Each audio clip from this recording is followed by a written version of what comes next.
Aloha Cupcakes. Today we're going to be trying out the Tom Kelly pinstriping brushes. Now these are some fat brushes. We're talking like 1 and 2 gauge. So let's see how this works. So as soon as I start to palette this thing out, and as soon as I've got it out and trimmed and everything, it is clear to me that this is a considerably softer brush. And from the very first stripes that I'm pulling with this one, they are as good as they can be, considering I'm trying this thing out on a piece of paper. So yeah, this ought to be fun. Let's give some curves a shot with this one, and they are just flawless. For considering that this is a 2 1/8 length brush, it's longer, it's got a sharper snap to it, and it definitely has some resistance on it. But it is definitely pulling some very clean lines without a whole lot of anything. I mean, as soon as I go to paint on something that's actually prepped, I mean, these lines are crisp and clean. And because of this thing being such a wide brush, I was anticipating getting a lot wider stripes out of it. And even in some of these tighter turns, like just pulling out of that spot there, I'm still getting that sharp crispiness to it. And I guess that's something you should come to expect, considering these are the brushes that I've actually seen Tom using for, it's been a long time. I think I met him in like 2012. So it's been a while. And I don't think I've ever seen him really using anything other than these. And this, I think he's got a couple of Grumbacher's that he carries around. But for the most part, these are the brushes I've seen him working with. But oh my goodness. Like, I'm genuinely enjoying just trying this brush out for the first time. Like, it is just, I will say that this thing rivals how I felt about the Alien Deathhawk. It's not quite as floppy. Actually, it's not floppy at all, which is something that I'm a huge fan of not being. Like, I'm not a huge fan of like floppy brushes. This is not even a little bit floppy, but it's still able to pull these sharper curves. So I don't know that I would attempt at scrolling with it, but I'm pretty confident pulling tight turns and being able to get a sharp, crisp line out of it. I mean, even in some of these like longer twists when I'm pulling out of it, it still holds its shape. It doesn't flare out. And I'm riding on the very tip of this thing with it completely upright while I'm doing it. So I should get a little flare out. There should be some discrepancies in it, but no. This is just being an awesome brush, and I'm genuinely surprised. Like, it is, I don't know, somewhat satisfying with it. So I will be attempting this one with a couple of the other brushes in kind of like a competition later on. But especially when you look at this, so all the brushes that I've done the comparisons up to this point have been double O's. So this is the first one that's I guess this is a 1 gauge. I mean, it has a 1 on it, but I think it's a little bit thicker than the ones that I have from like the Mac 10s.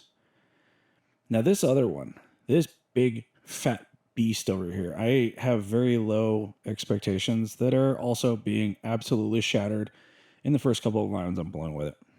They're clean, they're crisp, and they are sharp.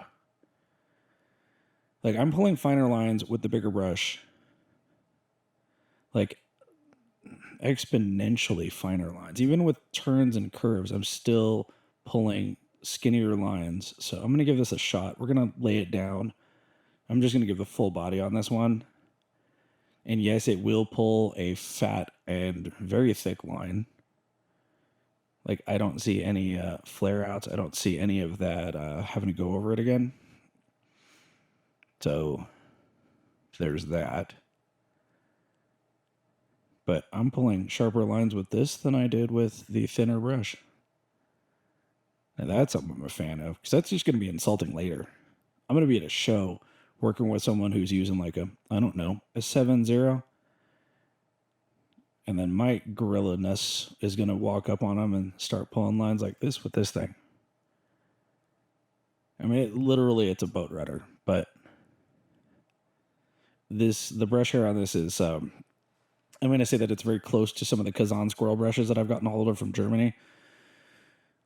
If you ever have the time and inclination, go look up how Kazan squirrels are raised and treated. They're the most spoiled, rotten animals on this earth. And they're done this way so that we can have really nice makeup brushes. Some of them also get used for pinstriping brushes, but I'm going to say that this is in that caliber of just that level of texture to it. And I'm definitely here for it. Because it's, yeah, I shouldn't be able to pull lines like this with a brush this fat. And I know that the only 2-gauge brushes I've ever really had are like the, really just the 10s and 20s. I don't think I've ever actually pursued having a 2-gauge brush before. You know, I take that back. The Next Breaker, I think, is like a comparable to a 2-gauge. It's a lot shorter, so it doesn't have this 2 1/8 length. But I think it's probably pretty close in size. I'll put them side by side here in a bit. Maybe I won't. But even in these little nooks and cranny spots that I'm doing here, this is sharp, pointy, crispy lines. I should not be able to do this with a brush this thick. And just, I get it. It's the way that it's shaped. It's the fact that it's made with amazing squirrel hair, but I'm genuinely just surprised at this brush. So yeah, this is, yeah, I don't know that I would give these to anyone. I think I'm keeping these. I mean, if I had to scale these things, it's a 10 out of 10 for me. Well, if you're paying attention, this big fat brush pulled those little skinny lines. Yes, I'm actually pulling thinner lines with the fat brush than I was with the skinnier brush, because just that design, just the way that it's shaped, the way that it's structured, the fact that it's able to pour paint into those lines the way that this one did, kind of impressed. Highly recommend you check these brushes out. And thanks to the guys over at Mack for shipping these out to me, because this is a solid recommendation for sure. Stay moist, my friends.